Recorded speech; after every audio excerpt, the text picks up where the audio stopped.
bienvenue dans l'atelier Informatique Santé. Donc, ce premier atelier va être orienté sur les supports numériques au service de l'éducation thérapeutique. Donc, je vais passer la parole à Jean-Pierre Grangier, donc membre du conseil d'administration, qui va nous le présenter et présenter les intervenants. Merci. Bonjour à tous. Donc, j'ai la lourde charge d'animer cet atelier. Essentiellement consacré sur des supports liés à l'éducation thérapeutique. Donc on va voir ce que va nous présenter l'équipe de Toulouse avec Madame Solène Chir-Bonance et Marion Bugevin. Je vais vous passer la parole. Merci. Donc, bonjour à tous. Donc, je vais vous présenter donc, avec Marion Burgevin des logiciels d'éducation à la nutrition et de promotion de l'activité physique qui ont été développés au sein du service de diabétologie du CHU de Toulouse. Donc, comme ils ont été développés au sein du service de diabétologie, donc ils ont été développés plus particulièrement pour la pathologie du diabète, mais je vous montrerai qu'ils sont applicables aussi pour d'autres pathologies, mais aussi pour des sujets sains. Donc la démarche initiale de la construction de ces logiciels, en fait, c'est donc pour répondre à des problématiques de santé actuelles, c'est-à-dire donc le surpoids et l'obésité, mais aussi donc des maladies dont la prévalence augmente actuellement, donc comme le diabète et les maladies cardiovasculaires. Donc les réponses possibles pour prévenir l'apparition de ces maladies, et une fois que ces maladies sont apparues, prévenir les complications liées notamment au diabète ou à ces maladies chroniques. Donc les outils donc, de solution sont la prévention primaire et secondaire, donc notamment par l'éducation thérapeutique. Et au sein du service de diabétologie, nous avons essayé de donc, développer des logiciels pédagogiques pour aider notamment les patients diabétiques à mieux s'alimenter, à améliorer leur alimentation au quotidien et à démarrer une activité physique adaptée pour ceux qui, donc selon leurs besoins et selon leurs capacités. Donc je fais juste un petit focus sur le diabète. Donc en fait, il faut savoir quand même que le diabète aujourd'hui en France, cela représente 2,5 millions de personnes qui sont traitées, c'est-à-dire qu'on ne compte pas les personnes non diagnostiquées, donc ça fait déjà une population importante. Et la prise en charge de ces patients représente 12,9 milliards d'euros en 2007 pour l'assurance maladie. Et en fait, la plus grande part de ces coûts sont dus à la prise en charge des complications du diabète. Donc les complications, ça peut être notamment donc, des accidents vasculaires, que ce soit au niveau cérébral, au niveau cardiaque. Une autre complication, ça peut aller jusqu'à l'insuffisance rénale, par exemple. Et d'autres complications qu'on oublie souvent pour les diabétiques, ce sont aussi les problèmes au niveau des pieds podologiques, puisque on peut aller donc lorsque le patient diabétique a une plaie non surveillée, on peut aller jusqu'à l'amputation. Et donc l'ensemble de ces complications sont très coûteuses sur un plan humain, mais aussi donc sur un plan économique pour la société. Donc c'est pour ça que donc au sein du service de diabétologie, donc on peut passer. Oui. Nous avons essayé de développer des outils donc, qui aident aux patients à mieux gérer sa maladie et essayer de responsabiliser le patient dans la gestion de sa maladie. Donc depuis une vingtaine d'années, le service travaille sur des logiciels et là nous allons vous présenter en particulier 3 logiciels qui portent sur l'éducation nutritionnelle et sur la promotion de l'activité physique. Donc ces logiciels ont été développés par le CTDIT, qui est le centre de traitement du diabète par informatique et télématique, qui est une petite entité au sein du service de diabétologie, et donc qui travaille avec ses partenaires qui sont le réseau Diamip, la médecine du sport au niveau de l'hôpital de l'Arrêt à Toulouse, et l'équipe de pédiatrie du professeur de Maïté Taubert. Donc les 3 logiciels que nous allons vous présenter ici sont donc NutriEduc, qui porte en fait, qui est un logiciel qui permet d'équilibrer ses repas et qui comporte un module spécifique de réparation des repas pour les rendre équilibrés, donc qui est très personnalisé. Ensuite, nous allons vous présenter un logiciel qui s'appelle NutriKiosque, qui sont en fait des mini-quiz pour tester ses connaissances nutritionnelles. Et enfin, donc, le logiciel ActiKiosque, qui permet donc aux patients diabétiques, qui sont souvent des populations un peu âgées et assez sédentaires, d'avoir des conseils pratiques de mise en route d'une activité physique adaptée. Donc juste un petit focus sur le logiciel NutriEduc que nous allons vous présenter. Il a déjà fait l'objet d'études multicentriques et de PHRC. Et il a été validé auprès de patients diabétiques et de patients obèses, puisqu'en fait, il a démontré son efficacité autant d'un point de vue d'amélioration des connaissances nutritionnelles, mais aussi d'amélioration du comportement alimentaire et de ce fait aussi d'amélioration des paramètres métaboliques, comme l'équilibre glycémique, le fractionnement lipidique, et aussi une amélioration de l'indice de masse corporelle, donc une diminution du poids, et une amélioration du rapport masse maigre, masse grasse par rapport à la corpulence du patient. Donc je vais laisser la parole à Marion Burgevin pour la présentation de NutriEduc. Voilà, donc moi je vais vous présenter NutriEduc. Donc comme elle vous l'a expliqué, ça a pour but d'aider les patients à changer leur comportement alimentaire pour qu'ils puissent faire des repas équilibrés. Donc comment ça se présente? Le patient, il va créer son profil personnalisé en tenant compte de données biométriques classiques, mais aussi en prenant en compte sa pathologie. Donc là, le diabète, mais ça peut également être étendu aux pathologies cardiaques par exemple, et en prenant également en compte l'activité physique. Grâce à ça, on va pouvoir établir des besoins caloriques très personnalisés et pouvoir vraiment adapter les repas en fonction des besoins du patient. Voilà, donc là, il peut choisir en fait sa répartition alimentaire. Ça permet de s'adapter complètement à ses habitudes. S'il a l'habitude de faire des collations, s'il ne fait que 3 repas, s'il ne prend pas de petit déjeuner, ça permet vraiment de coller au plus près des besoins et des habitudes du patient. Là, on rentre dans le cœur de NutriEduc. Donc, pour chaque repas, le patient il va pouvoir choisir ses aliments. Et au fur et à mesure, en fait, ça va faire bouger les jauges qui sont en bas. Et pour avoir un repas équilibré, il faut que les jauges soient dans le vert. Donc, ça lui permet immédiatement de voir, quand il compose son repas, où il en est, si c'est équilibré ou si ça ne l'est pas. Pour choisir les aliments, il a 2 possibilités, soit la possibilité de passer par les groupes d'aliments, donc il y a une vocation un peu d'éducation parce qu'il doit chercher où sont les aliments et à quel groupe ils appartiennent, mais il y a aussi une possibilité de faire par saisie rapide qui est plus pratique pour le patient. Après, une fois qu'il a choisi dans les groupes d'aliments, il va arriver sur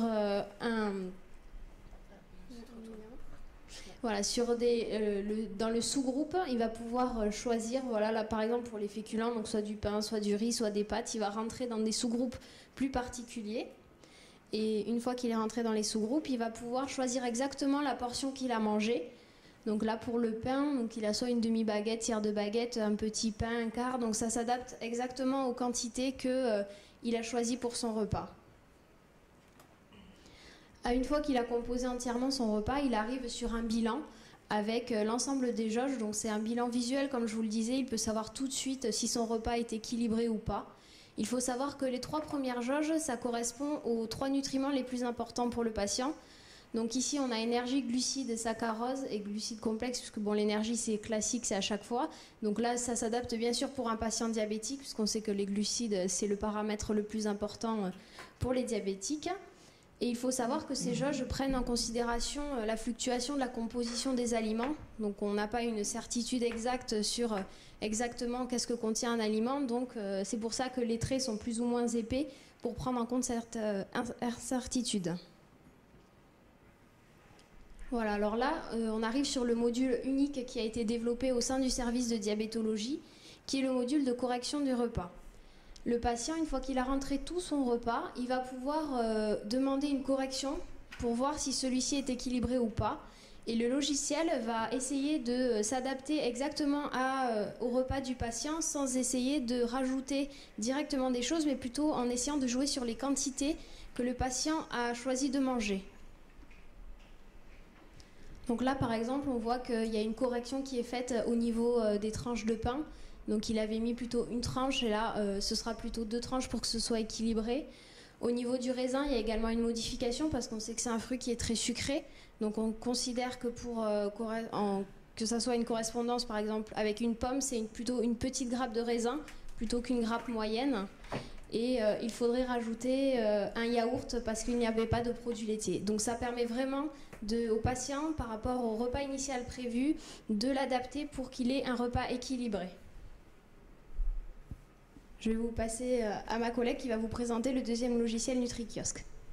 Merci. Donc maintenant, on passe sur la partie des petits tests sur les connaissances nutritionnelles. Donc là, en fait, vous voyez donc un écran qui permet au patient d'évaluer sa corpulence. Donc en fait, il va rentrer sa taille et son poids, qui va calculer l'IMC, qui est l'indice de masse corporelle. Et donc, en fait, très simplement, sur la petite échelle de valeur, on voit si donc, on est dans une corpulence normale ou si on est plutôt dans le surpoids ou l'obésité. Donc, la population diabétique en France, effectivement, est plutôt dans une catégorie de surpoids, puisque voilà, une enquête, notamment l'enquête Entraide, a démontré que l'IMC moyen chez les patients diabétiques en France était plutôt de l'ordre de 28 à 29 kg par mètre carré. Donc, je vais vous montrer donc un autre petit test de connaissance nutritionnelle qui permet en fait aux patients d'évaluer les portions, puisque donc, dans la composition de son repas, le patient diabétique devra toujours faire attention à la quantité de glucides notamment consommés. Donc, il est important qu'il sache exactement dans chaque aliment la quantité de glucides présente. Donc par exemple, là, on a donc une assiette de pommes de terre. On va essayer d'évaluer le poids. Donc, voilà, et donc en fait, le patient va, avec la petite réglette, choisir sur le curseur. Et donc, effectivement, c'est une assiette, par exemple, de 200 grammes de pommes de terre. Donc un autre petit jeu qui s'appelle Trouver l'intrus et en fait qui, donc, grâce à différentes images d'aliments, permet d'identifier les différents groupes d'aliments qui existent donc au niveau diététique. Donc par exemple ici on a voilà, le saumon, les œufs et la côte de porc, donc qui fait partie du groupe viande, poisson, œufs. Et donc l'intrus et bien sûr les haricots verts qui font partie du groupe d'aliments des légumes verts. Voilà, et donc en fait, lorsque le patient clique sur la petite image, il a donc, si c'est faux, donc il a une explication, et si c'est vrai, il a aussi un petit lexique qui lui permet donc d'avoir des informations supplémentaires sur la composition alimentaire des différents aliments.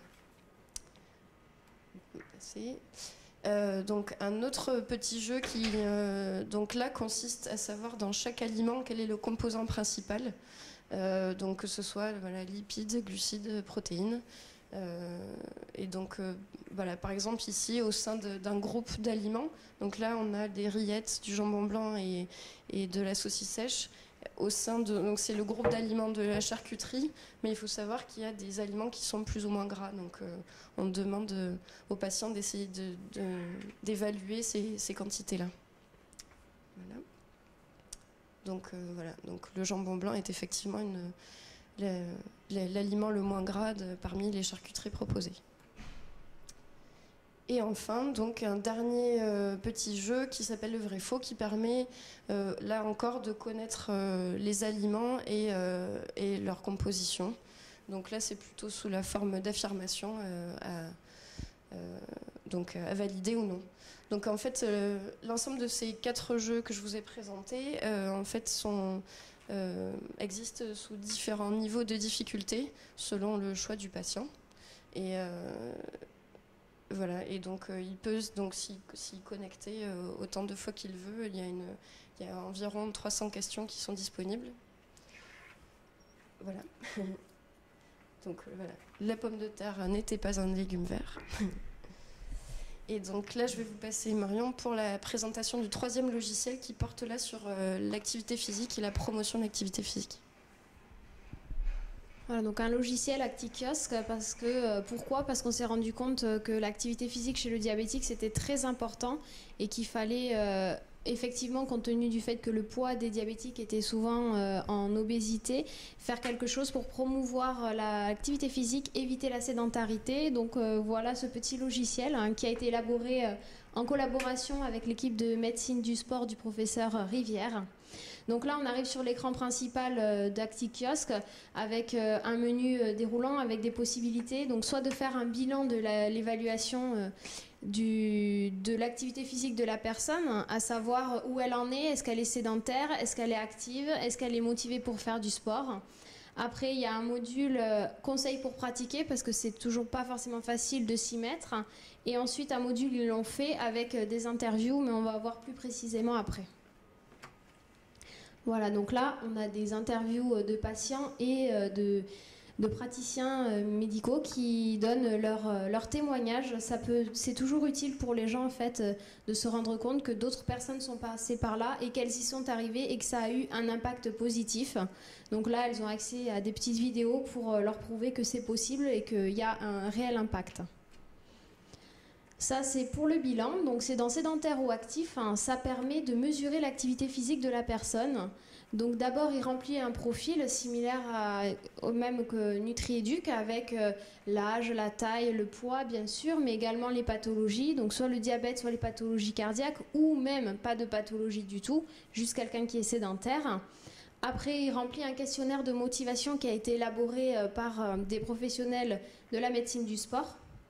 Et enfin, il va remplir toutes les activités qu'il pratique, plutôt pas quotidiennement, mais dans l'année. Donc, par exemple, il va mettre toutes ces activités, que ce soit des activités physiques, donc du sport, mais également les activités sédentaires comme la télé, la lecture ou des choses comme ça. Et ça va également prendre en compte ses déplacements au travail ou dans la journée. Là, par exemple, on a pour le vélo, une fois qu'il a rentré son activité physique, il va dire combien de fois il en fait, combien de temps en moyenne la séance elle dure et à quelle intensité. S'il a fait une faible intensité, moyenne ou une intensité très élevée. Et ça va permettre de créer un bilan d'activité. Voilà, donc on a le bilan de l'activité physique en intensité. C'est un bilan pareil qui est très visuel, ça permet tout de suite de savoir où on en est sur l'activité physique. Donc là, on voit que c'est une personne assez sédentaire puisque la partie en rouge, télé, ordinateur, jeux vidéo, prend beaucoup de place dans la journée, alors que la partie activité physique et déplacement prend très peu de place. Donc ça permet de savoir qu'il faut mettre en place là une activité physique, là il y a une nécessité de mettre quelque chose en place. Donc comme je vous le disais, c'est pas toujours facile de se remettre au sport quand on a 2 surplus, 1 surpoids. Donc là, ils vont avoir accès à des sports que généralement, ce sont des sports que l'on pratique lorsque l'on recommence une activité physique. Et ils vont avoir des petits conseils pour faire une séance d'activité physique adaptée à leur niveau. Là, on a l'exemple de l'aquagym avec une séance d'entraînement pour débutants.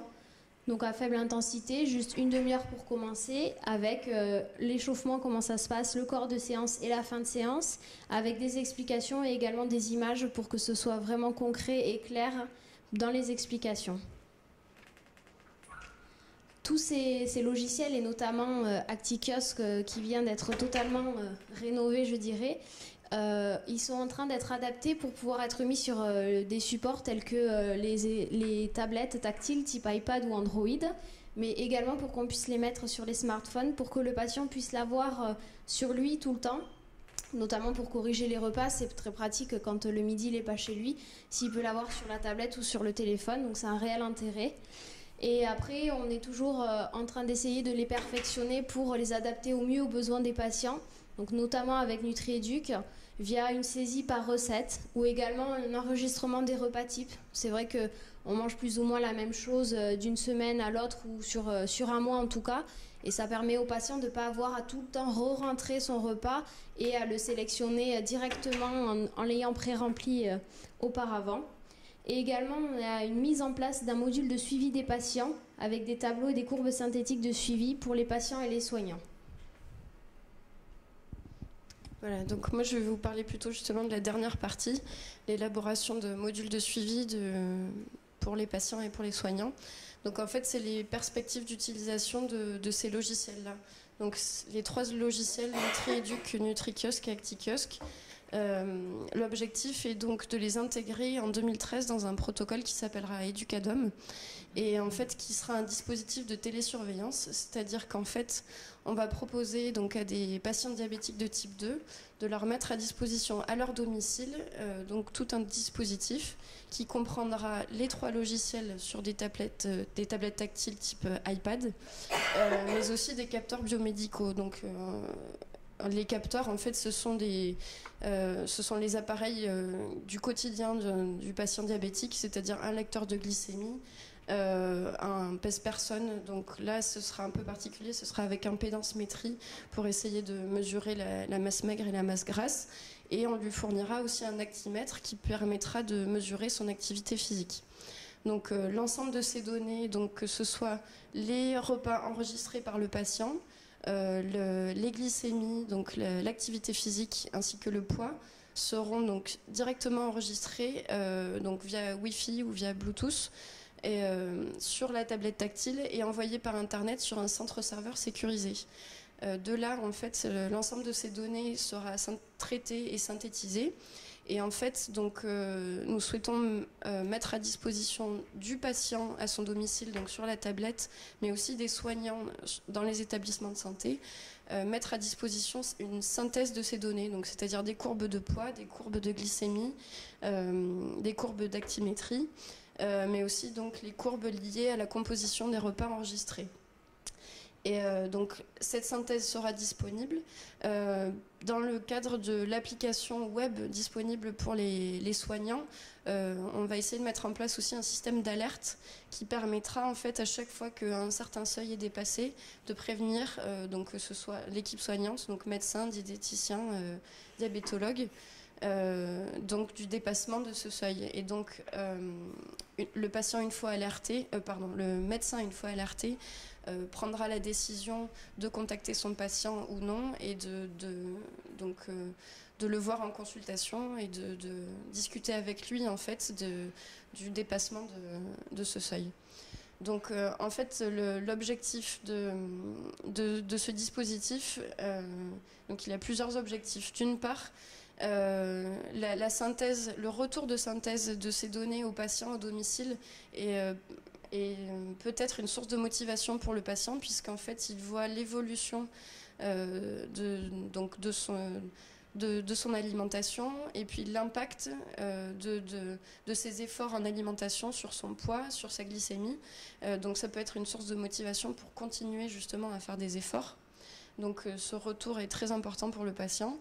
Et d'autre part, donc, comme je le disais tout à l'heure, le retour de synthèse pour le soignant est donc intéressant puisque ce sont des paramètres qui sont objectifs. Donc parfois, le patient diabétique vient en consultation avec son carnet de glycémie qu'il a oublié de remplir, ou alors il ne se souvient plus trop, alors au dernier moment, il met quelques chiffres qui ne sont pas forcément vrais. Donc en fait là ça permet aux patients et aux soignants de discuter de ce qui s'est réellement passé et que ça soit assez interactif pour les deux. Et donc l'objectif donc à terme on va dire de ce dispositif c'est d'améliorer on va dire la qualité et la durée des consultations entre patients et soignants et de cette façon le médecin pourra lui moduler le temps passé avec chaque patient et peut-être diminuer le nombre de consultations ou pas, ou l'augmenter. Voilà, l'objectif étant d'améliorer la prise en charge du patient et de l'optimiser au maximum. Voilà, donc c'est juste un petit schéma récapitulatif en fait, du dispositif que je vous ai présenté à l'instant. Donc, sur la partie gauche, on a le patient qui est à son domicile. Vous avez les capteurs biomédicaux, donc la balance, le lecteur de glycémie, l'actimètre. Au milieu, vous avez l'interface centrale qui est la tablette tactile qui permet à la fois aux patients de consulter les logiciels, de consulter la synthèse des données, d'avoir accès à Internet et aussi donc de récupérer l'ensemble des données des capteurs. Et de l'autre côté, donc une fois les données envoyées sur Internet, sur la plateforme de données sécurisée, donc on aura une application web qui permettra à la fois aux médecins de consulter des données, de recevoir des alertes et de pouvoir insérer leurs expertises, leurs recommandations. Voilà. Donc voilà, pour conclure, donc, je reprends un petit peu ce que je disais tout à l'heure, c'est-à-dire que l'intérêt pour les patients, c'est que souvent les patients diabétiques viennent en consultation, donc le médecin leur donne des conseils pour la gestion de leur maladie, et ensuite les patients rentrent chez eux et parfois ils se sentent un peu démunis pour appliquer tous ces conseils. Parfois donc les patients ont bénéficié justement de séances d'éducation thérapeutique et quand ils rentrent chez eux, il faut tout appliquer, donc c'est un peu compliqué. Donc ces logiciels-là au domicile permettraient de faire un petit peu le lien entre donc la consultation ou la séance d'éducation dans un milieu hospitalier ou dans un établissement de soins et le domicile. Donc il y a une continuité, donc le patient n'est pas vraiment lâché dans la nature, il sent qu'il est suivi en continu. Et donc pour les soignants, ce que nous espérons, c'est que donc outre l'impact sur l'organisation des soins, qu'il y ait aussi une amélioration en termes de partage de données, puisque les données ne seront pas uniquement disponibles pour le médecin diabétologue, on pourra aussi ouvrir donc aux médecins traitants, aux diététiciens, à l'équipe soignante, donc par des accès évidemment sécurisés. Voilà. Donc je vous remercie pour votre attention.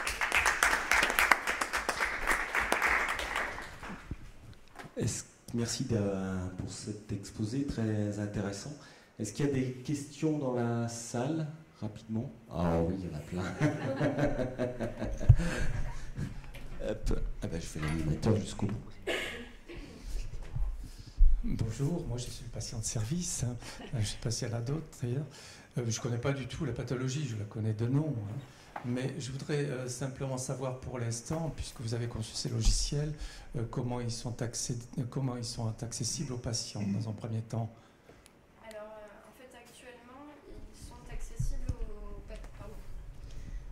ils sont accessibles aux patients du service de diabétologie, c'est-à-dire que dans le cadre des programmes d'éducation thérapeutique, donc que ce soit des séances à la journée ou donc à la semaine, donc il y a différents ateliers qui sont proposés, donc sur la gestion de la maladie, comment bien se surveiller, et donc les logiciels peuvent faire partie en fait de ces programmes d'éducation-là. Pour l'instant, en fait, on n'a pas mis en accès libre ces logiciels-là, puisque en fait, si on obtient les financements pour notre projet du CADOM, on va très très vite le mettre en place, donc début 2013, mais on va déjà commencer à démarrer, on va dire, la mise en place et le développement du dispositif. Donc en fait, ça sera réservé aux patients du protocole. D'accord. Quand vous allez généraliser le système, la sécurité, vous avez l'air de la mettre au niveau de l'hébergeur, hein, mais apparemment dans les liaisons à la DSL, elle n'y est pas. Alors je voulais savoir si vous allez mettre quelque chose en place, un cryptage à la partir de chez le patient, parce que quand même, ce sont des données de santé, et ça c'est la loi. Hein. Oui. Alors est-ce que ça va être fait? Alors là, pour l'instant, le système va être développé. Donc il y a un ingénieur informaticien qui travaille au niveau du service de diabétologie là depuis une vingtaine d'années, qui a créé les logiciels. Et donc en fait, il est en train déjà de travailler sur justement la récupération des données des capteurs et voir où est-ce qu'ils sont hébergés. De toute façon, il est prévu donc pour l'ensemble des capteurs, à chaque fois que des données seront enregistrées, elles seront associées à un numéro d'identifiant patient. Mais elles seront anonymisées dès le départ en fait. Donc dès que en fait, le patient recevra l'ensemble du dispositif à son domicile, il aura un numéro. En fait, ce qui est lié au moment de l'inclusion dans le protocole, on lui donnera un numéro, donc X chiffres, et donc dès le départ, ce sera anonymisé. Alors là, une petite question pratique. Je suis comme tout le monde, je prends plusieurs repas dans la journée. J'ai vu votre tableau là, Mais bon, moi, des patates à l'eau, excusez-moi l'expression, c'est pas tous les jours que je vais manger ça, quoi. Et a priori, je vais être le patient vraiment lambda, là, apparemment celui qui est diabétique. Je vais lui mettre du ketchup, des cornichons, enfin, de la moutarde et tout, quoi. Et ça, bien sûr, oui. Apparemment, il n'y a rien dans votre logiciel. Alors, est-ce que c'est prévu ou est-ce que vous l'avez mis? C'est bête comme question, mais moi, j'essaie de manger un peu en gourmet, quoi. Alors, dans le logiciel NutriEduc qui permet donc de vérifier que le repas est bien équilibré, il y a tous les groupes d'aliments, y compris les sauces, où il y a le ketchup, il y a y compris le fast-food, où on a rentré, par exemple, pour ne pas les citer, tous les hamburgers de chez McDonald's. Donc vous pouvez, même si vous allez manger au fast-food, regarder si votre choix fait que c'est plus ou moins équilibré. Il y a toutes ces choses-là, il y a les gâteaux, on a mis des gâteaux apéritifs, il y a, voilà, vraiment qui s'adaptent à tous les repas. Alors une dernière question, pour ne pas vous embêter, vous savez que la première demande des patients dans l'accompagnement, en particulier des malades chroniques et des personnes âgées, c'est l'écoute et c'est la communication, vous l'avez dit. Alors comment vous allez rendre votre logiciel empathique? Parce qu'il y a beaucoup de choses à faire là-dedans. Sincèrement, d'abord, ça prend plusieurs minutes, voire plusieurs dizaines de minutes. Sincèrement, je sais que je le ferai une fois, mais pas deux, quoi. Alors, est-ce que vous allez... Moi, c'est ce qui me manque, hein, en tant que... J'ai besoin, comme vous l'avez dit justement par moment, à ce qu'on m'éclaire. Alors, c'est bien votre logiciel, mais finalement, je préférerais un bon petit cours de cuisine une fois par mois, quoi. Ça m'aiderait plus, parce que là, je serai en contact, et puis visuellement, olfatiquement, j'aurai toutes ces conditions. Là, je suis un peu perdu. Alors, est-ce que vous avez vraiment une idée pour le rendre empathique? C'est ce qu'on disait tout à l'heure. En fait, on est en train d'améliorer le logiciel NutriEduc pour pouvoir rentrer les aliments, non pas par groupe d'aliments, ce qui est parfois un peu difficile pour le diabétique, même si ça a voilà, une visée pédagogique, mais de rentrer les aliments par recette. Donc, en fait, le patient, donc s'il est dans sa cuisine, donc on est en train d'adapter NutriEduc, donc on va refondre un peu l'ergonomie. Et donc le NutriEduc sera adapté sur tablette tactile. Donc par exemple, le patient pourra emmener sa tablette avec le logiciel à la cuisine et donc il y aura une entrée par recette. Donc s'il choisit de faire des spaghettis bolognaises, donc il aura sa recette avec les ingrédients qu'il a chez lui. Voilà, donc ça fait partie d'une des améliorations possibles.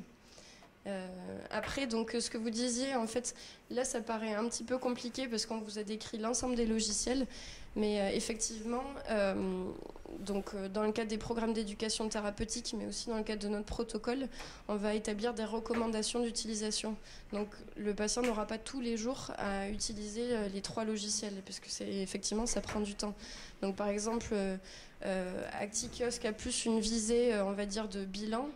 Et le patient peut ponctuellement aller regarder les témoignages ou refaire un bilan, mais effectivement, il ne va pas l'utiliser tous les jours. L'objectif, c'est plutôt, lui, de récolter des informations pour démarrer une activité physique. Donc là, il le fera une fois ou quelques fois s'il a besoin de petits rappels. Pour NutriKiosque, effectivement, ce sont des petits tests de connaissances. Donc, une fois que le patient a acquis donc on va dire les préceptes avec les groupes d'aliments, les composants alimentaires, il ne sera pas obligé d'aller consulter les tests tous les jours. Une fois qu'il a bien compris, c'est uniquement après il ira les consulter pour rappel. Et par contre, donc, le logiciel NutriEduc qui permet de réparer les repas, celui-là, il peut vraiment être un soutien au quotidien. C'est-à-dire que le patient, voilà, qui l'emmène sur sa tablette à la cuisine ou sur son smartphone, avant son repas, il pourra rentrer donc, voilà, ce qu'il a sur la carte de son menu au restaurant ou ce qu'il a dans le frigo. Et donc, voilà, et pouvoir, on va dire, être interactif avec son environnement. Voilà. Il y a plein de questions. Alors, 1, 2. Lisa d'abord. Il y avait madame là-bas aussi derrière. Question. Merci. Ma question, c'est sur les financements que vous avez obtenus pour mener ce projet. Comment? Quel coût, voilà. Quel coût, quel financement, quel modèle économique? Je crois que c'est toujours la même question qu'on se pose. C'était la question aussi que j'avais envie de vous poser. Oui. C'est quel coût, quel modèle économique voilà. Alors effectivement, là, on a déposé ce projet à plusieurs appels à projets, dont un du ministère de la Santé, qui s'appelle le PREPS, en fait, qui est le programme de recherche sur la performance des soins. Et donc là, qui a une visée plutôt sur les innovations organisationnelles. Donc nous, comme on souhaite à terme pouvoir impacter sur l'organisation des soins, voilà, on a déposé donc, ce projet à cet appel à projet-là. Et donc par ailleurs, donc, on a déposé à d'autres appels à projets en région pour compléter ces financements. Et on a aussi un laboratoire pharmaceutique qui nous a proposé aussi de participer à cette évaluation. Donc là, c'est en fait, on a déposé les projets et on est un petit peu en attente des réponses pour démarrer. Mais est-ce que le CHU, par exemple, le finance un petit peu? Alors en fait, là, les logiciels, ils ont été développés, le cœur de Nutréduc notamment a été développé il y a une vingtaine d'années, donc c'est dans le cadre de précédents protocoles justement. Mais voilà, ça a toujours été dans le cadre de développement pour la prise en charge du diabétique, mais dans le cadre de protocoles d'éducation. Voilà. Donc jusqu'à présent, je crois que le service fonctionnait par réponse à des appels à projets, principalement, et des appels d'offres internes au CHU, évidemment. Donc au final, combien ça coûte? Combien ça coûte? Ouais, la question est toujours la même, c'est combien ça coûte par patient, par mois, quel est le niveau de réplicabilité qu'il y a derrière, quel est le problème de la propriété intellectuelle qui se pose aussi, est-ce que ce logiciel pourrait être mis à disposition d'autres, si demain il est sur internet, est-ce que n'importe quelle est la responsabilité derrière le modèle organisationnel, si demain on est en accès libre, qui suit les patients, enfin c'est toutes ces questions-là qui étaient à mon avis derrière la question. Alors en fait effectivement, pour l'instant je n'ai pas de réponse à vous donner, c'est-à-dire que ce protocole va permettre de répondre à ces questions-là. On a prévu donc avec le département d'information médicale du CHU une évaluation médico-économique en fait pour prévoir le coût-efficacité, le ratio coût-efficacité justement de notre... Sur combien de patients vous avez prévu? Sur 300 patients. Et ce serait donc une étude multicentrique. L'objectif est donc de recruter des patients au niveau du CHU à Toulouse. Et en fait, on s'appuie aussi sur des établissements de soins du réseau Diamip qui sont adhérents au réseau Diamip, donc que ce soit des hôpitaux ou des cliniques, pour recruter. Et on a fait aussi appel à des groupements de médecins libéraux, puisque voilà, dans la pratique, on va dire... médicale, les patients diabétiques ils sont suivis par des médecins généralistes à 70%. Donc on veut aussi pouvoir étudier ça. Une dernière question, parce que là, je suis aussi garant du temps.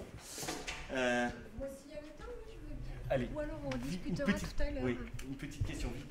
D'accord, j'étais étonnée que dans votre projet Éducador, il n'y ait pas inclus l'infirmière libérale. Dans les interfaces, il y a la diététicienne, le médecin généraliste, le patient. J'étais étonnée qu'il n'y ait pas l'infirmière libérale quand on sait tout le travail qu'elle peut faire auprès des patients. Elle a été oubliée très souvent aussi ce matin aussi. Effectivement, en fait, dans les équipes soignantes, on a beaucoup parlé du médecin traitant, du diabétologue et de la diététicienne, puisque là, on a une composante nutritionnelle. Mais effectivement, l'infirmière aura un rôle clé à la fois donc, dans le suivi du patient. Il a déjà été testé, surtout les deux premiers logiciels, Nutréduc et Nutréduc, ils ont déjà été testés ou pas? Alors Nutréduc, oui, a été testé dans il y a quelques années déjà, en fait, dans des études multicentriques pour des patients diabétiques et des patients obèses. Et donc le cœur du Nutréduc, qui à l'époque ne s'appelait pas Nutréduc, a montré son efficacité, lui, sur les connaissances nutritionnelles, sur la corpulence des patients, sur le comportement alimentaire. Et le versant pédiatrique, il a été testé sur les enfants? Alors, il y a eu des... Alors, il y a eu Nutri Expert, il y a un logiciel qui a été testé sur des enfants, donc dans des collèges.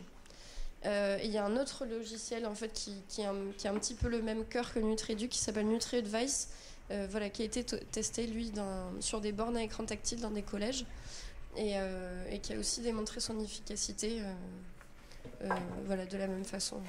J'étais étonnée que ce soit pas accompagné de musique ou de petits trucs rigolos quand c'est vrai, quand c'est faux.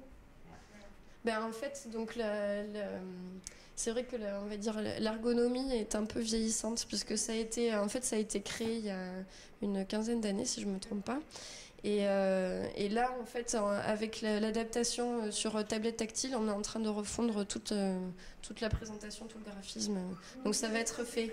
Voilà, ça va être fait. Dans les critères de sélection, vous avez mis un âge, parce que c'est vrai que des patients âgés, ça semble difficile, j'imagine, d'avoir accès. Alors, c'est pas parce qu'on est âgé qu'on n'a pas le sens de la technologie et des nouvelles technologies, mais vous avez mis un critère d'âge? Alors effectivement, en fait, pas un critère d'âge, mais on a plutôt donné un critère de connexion à Internet, puisqu'en fait, on s'est posé la question au démarrage justement de la population un peu âgée qui n'avait pas toujours Internet, bien que maintenant tout le monde commence à s'équiper.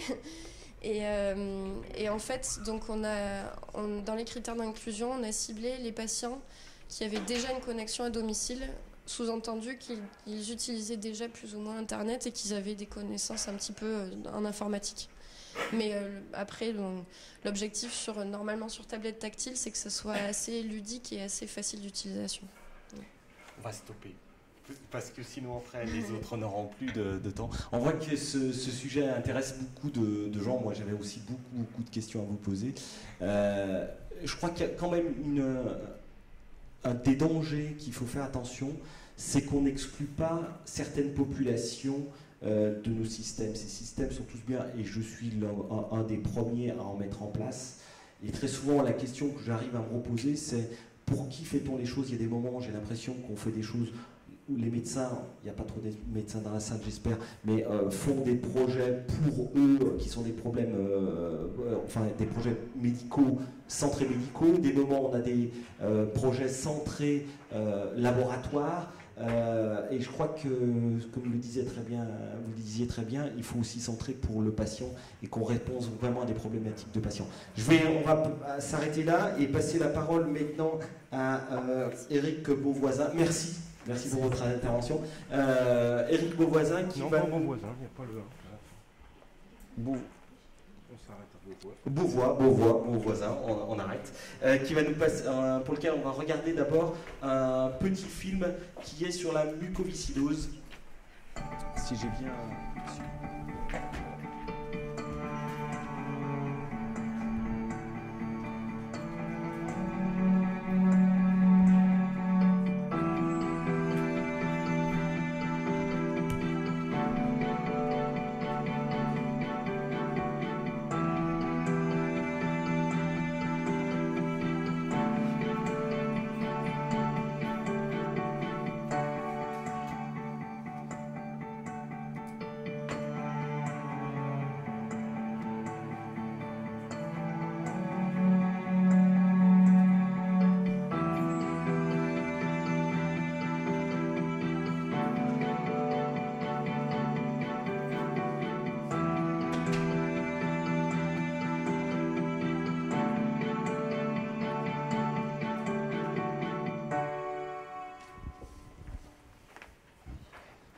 Ça, c'était spécial dédicace pour Lisa, parce qu'elle voulait que ça bouge, qu'il y ait de la musique. Alors voilà. Donc, si on peut démarrer le PowerPoint. Voilà. Donc, je voulais remercier les animateurs et puis Lisette, surtout, de m'avoir converti à Informatique Santé, de m'avoir largement incité à participer à cette université d'été. Je suis ravi d'être là. C'est d'un très très haut niveau. J'y apprends plein de choses et je rencontre plein de gens super intéressants. Alors, on m'a demandé de vous parler de ce projet MucoPlay, qui est le premier outil pédagogique et ludique en ligne destiné au public concerné par la mucoviscidose. Tous les mots sont importants, et quand je dis public concerné par la mucoviscidose, il ne s'agit pas seulement des patients, vous allez le voir. Diapo. Alors, on est dans le cadre du serious gaming, on est Mucoplay est un serious game orienté santé. J'ai posé une question à l'animateur, j'ai combien de temps? Parce que je ne sais plus du coup. 25 minutes. Donc jusqu'à moins le quart, c'est ça? Voilà. Bon, qui a été développé donc, en partenariat d'une part avec une structure de soins spécialisée en soins respiratoires, également avec une association qui regroupe tous les physiothérapeutes respiratoires qui ont en charge des patients atteints de mucoviscidose en France, et puis auquel on a intégré aussi comme consultant des patients adultes. Et puis, pour répondre tout de suite à la question que ne manquera pas poser monsieur, cette version que je vais vous présenter là, qui est la version 1.0, a été financée avec un partenariat public et privé, si j'ose dire, puisque d'une part, elle a bénéficié de financement de la région Rhône-Alpes, au titre plutôt des lignes budgétaires consacrées à la formation des professionnels, et puis un financement complémentaire d'un groupe d'assurance mutuelle, Diapo. Alors, un petit focus, comme a dit l'orateur précédent, sur la mucoviscidose, dont vous n'êtes peut-être pas familier. C'est la maladie génétique la plus fréquente, puisqu'elle concerne environ 200 nouveaux cas par an, ce qui représente en gros un réservoir de patients d'un peu plus de 6000 en France, dont à peu près un dixième en région Rhône-Alpes. Cette maladie se caractérise par des troubles digestifs et des troubles nutritionnels. C'est d'ailleurs ce qui avait initialement donné l'ancien nom. L'ancien nom de la mucoviscidose, c'était la fibrose kystique du pancréas. Donc c'était l'altération du pancréas dans sa fonction exocrine, c'est-à-dire celle qui est consacrée à la digestion des graisses. Et puis le nouveau nom de mucoviscidose vient plus de l'expression clinique de la maladie sur l'appareil respiratoire, parce que dans mucoviscidose, on a la notion du mucus visqueux. Et c'est bien là qu'est engagé le pronostic vital. Alors il y a 30 ans, tous les malades mouraient avant l'âge de 5 ans. Aujourd'hui, grâce au développement de l'antibiothérapie, la prise en charge, etc., la médiane de survie est inférieure à 30 ans, elle avoisine les 30 ans. Depuis 2002, en France, a été instauré un dépistage systématique à la naissance de cette pathologie. Et aujourd'hui, un enfant qui naît en 2012 positif au test de dépistage a une espérance de vie d'environ 42 ans. Donc on est, nous aussi soignants, exposés à de nouvelles thématiques, qui sont les thématiques du patient chronique adulte, de patient porteur d'une anomalie génétique, avec un désir de paternité ou de maternité bien légitime, etc. etc. Donc nouvelle question qui se pose aux équipes soignantes. Le traitement curatif, pour l'instant, n'existe pas en dehors de la greffe bipulmonaire. Donc on a essentiellement recours à des traitements palliatifs qui sont organisés à partir de centres de ressources, de centres experts de ressources et de compétences en mucoviscidose. Il y en a 49 en France, autour desquels sont organisées des équipes multidisciplinaires qui associent bien sûr des diététiciennes, des kinésithérapeutes, des infirmières et des puéricultrices, des médecins pneumologues, des médecins gastro-entérologues, endocrinologues, etc. C'est une maladie exemplaire pour nous, les gens concernés par la pathologie respiratoire, car c'est une maladie qui concerne tous les âges de la vie, puisqu'en tant que maladie génétique, elle touche le tout petit nourrisson dès sa naissance, et elle va accompagner le patient jusqu'à l'âge adulte. Ça veut dire aussi qu'on a la possibilité d'intervenir à titre préventif et prédictif en amont de l'expression clinique de la maladie, puisque les enfants dépistés à la naissance sont réputés indemnes cliniquement. On dit qu'ils sont asymptomatiques, mais néanmoins ils bénéficient d'une prise en charge. Et donc à ce titre, le rôle de la prévention et donc l'outil éducation thérapeutique prend toute sa place, diapo. Puisque dans le contexte de la prise en charge des maladies chroniques, on est de plus en plus à penser, et le législateur également, puisqu'il l'a rappelé dans la loi HPST, l'accompagnement des malades chroniques doit passer aussi par l'éducation thérapeutique, un petit peu comme s'il fallait qu'on fasse le deuil, autant le malade fait le deuil de sa bonne santé dans sa maladie chronique, et bien nous soignants, nous devons faire le deuil de notre pouvoir de guérir, au profit du savoir soigner, et ceux qui ont assisté à la conférence hier de Michel Pech savent de quoi je parle. Alors, les objectifs, bien sûr, de l'éducation thérapeutique, qui sont, bien sûr, l'acquisition de savoir, mais aussi de savoir-faire. Ils doivent être adaptés à chacun des patients. C'est probablement aussi une des limites de l'éducation thérapeutique telle qu'elle est pratiquée en présentiel. Il faut individualiser l'éducation à partir d'un diagnostic éducatif, de façon à ce que le patient puisse comprendre sa maladie, mais aussi puisse comprendre la cohérence, la logique de son traitement, pour peut-être, espérons-nous, qu'il en accepte mieux les contraintes. pour qu'il améliore son observance, parce que l'observance, ça ne veut pas dire l'obéissance. Aujourd'hui, l'observance est surtout comprise par le prescripteur comme l'obéissance à la prescription, mais l'observance, je crois que ça dépasse très largement ce cadre-là, on pourra en parler. Qui deviennent, alors c'est trivial de le dire, mais ça mérite d'être rappelé, que le patient ne soit plus un être passif qui subit, mais qu'il devienne un véritable acteur de son soin. De façon à améliorer le pronostic, je vous disais, en 30 ans, on a gagné 1 année de vie sur cette maladie-là, et puis au moins, au minimum, améliorer au quotidien la qualité de vie. Alors pour cela, des groupes experts se sont concertés afin de dégager ce qu'on appelle les compétences prioritaires. Et dans le cadre de la mucoviscidose, ces compétences prioritaires, elles sont identifiées d'une part par la capacité du patient à reconnaître les aliments qui contiennent des graisses et à savoir donc pouvoir adapter son traitement substitutif en fonction de la charge lipidique de son alimentation, de repérer les exacerbations respiratoires, bien sûr, donc liées à des surinfections bactériennes, de connaître parfaitement le mode d'action des médicaments. Pourquoi ?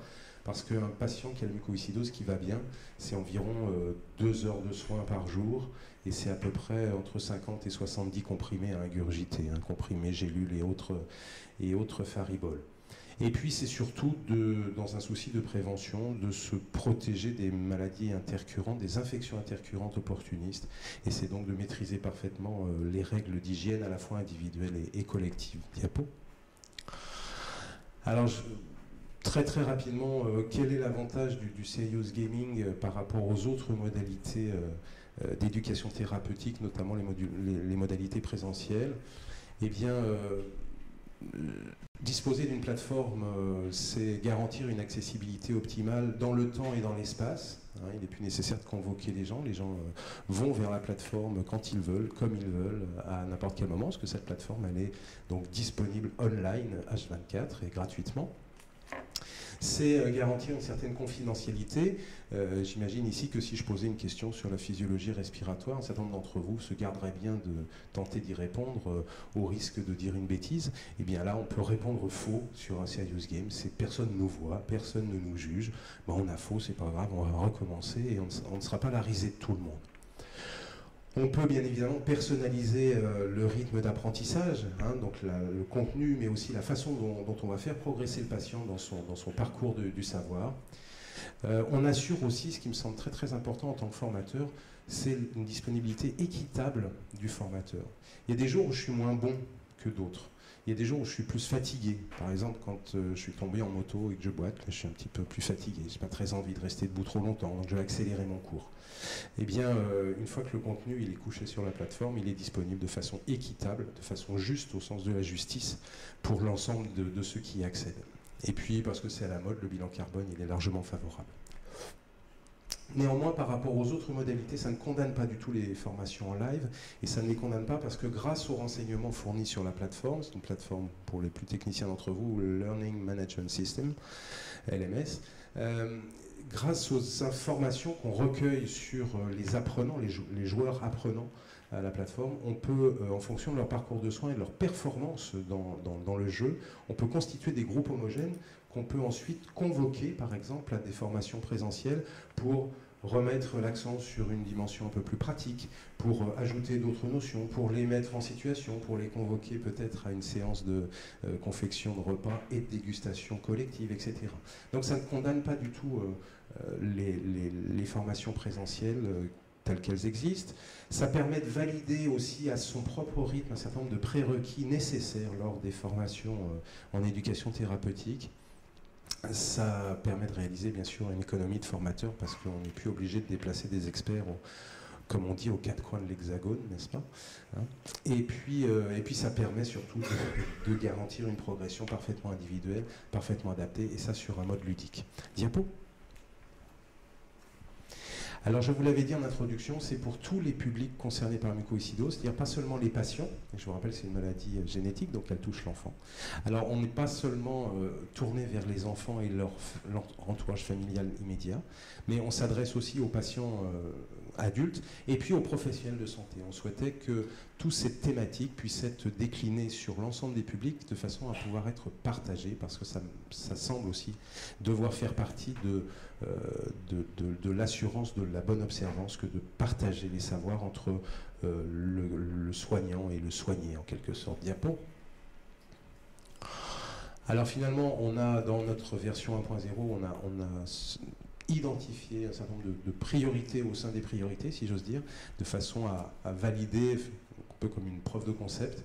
Et donc on a retenu pour le public professionnel de centrer surtout sur l'hygiène environnementale du soin et le lavage des mains, qui est le premier geste. Je vous rappelle que toutes les enquêtes de pratique montrent que 30% des professionnels de santé ne se lavent pas les mains. Hein, les dentistes sont les mieux lotis d'ailleurs à cet égard, et les médecins généralistes et les kinésithérapeutes sont les derniers de la classe, donc on n'en est pas fiers. Pour l'enfant, on a choisi également de centrer les premiers modules sur la compréhension des risques infectieux de l'entourage immédiat, et puis l'hygiène corporelle, l'hygiène individuelle, donc le lavage des mains. On s'adresse à des petits enfants. Hein. Et puis pour ce qui est des patients adolescents ou adultes, on a plutôt tenté de leur proposer des modules qui concernaient la nutrition, et donc cette fameuse identification, reconnaissance et gestion des graisses et des extraits pancréatiques de substitution. Diapo. Alors par exemple, là vous avez une saisie écran, on est dans un module professionnel, comme en témoigne l'icône en haut à droite.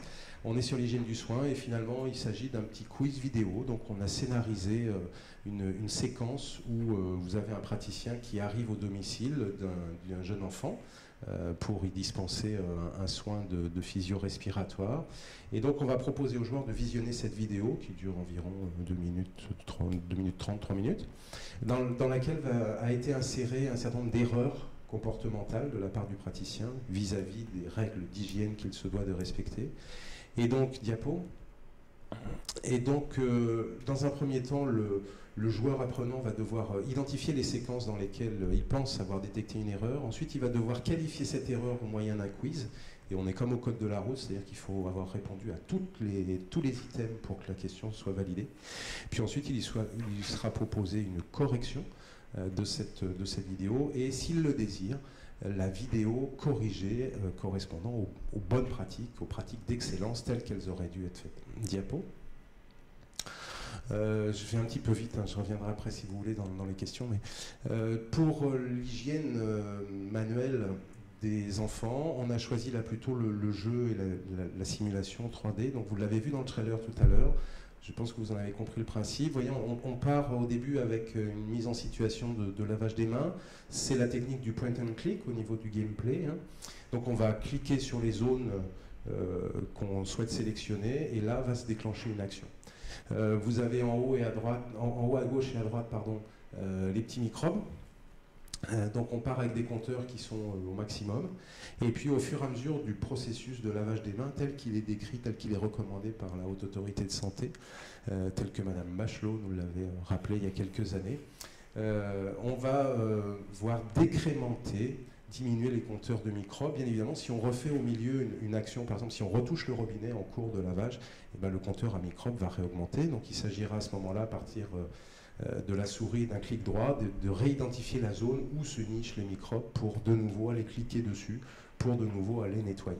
Le but du jeu étant bien sûr de mettre les compteurs de microbes à zéro, et puis d'avoir respecté absolument toutes les zones de lavage. Diapo.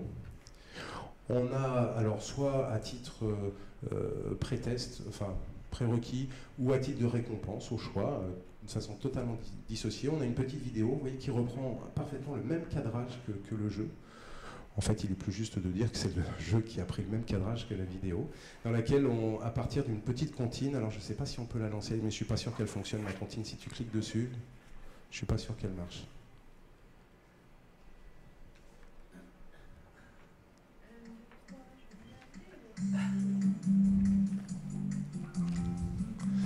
Donc on a essayé de sortir un peu du traditionnel 1, 2, 3.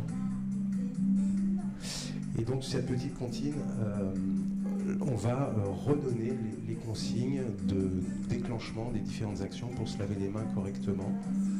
Ouais, c'est un petit peu fun, tu voulais de la musique, spéciale dédicace une deuxième fois. On passe ?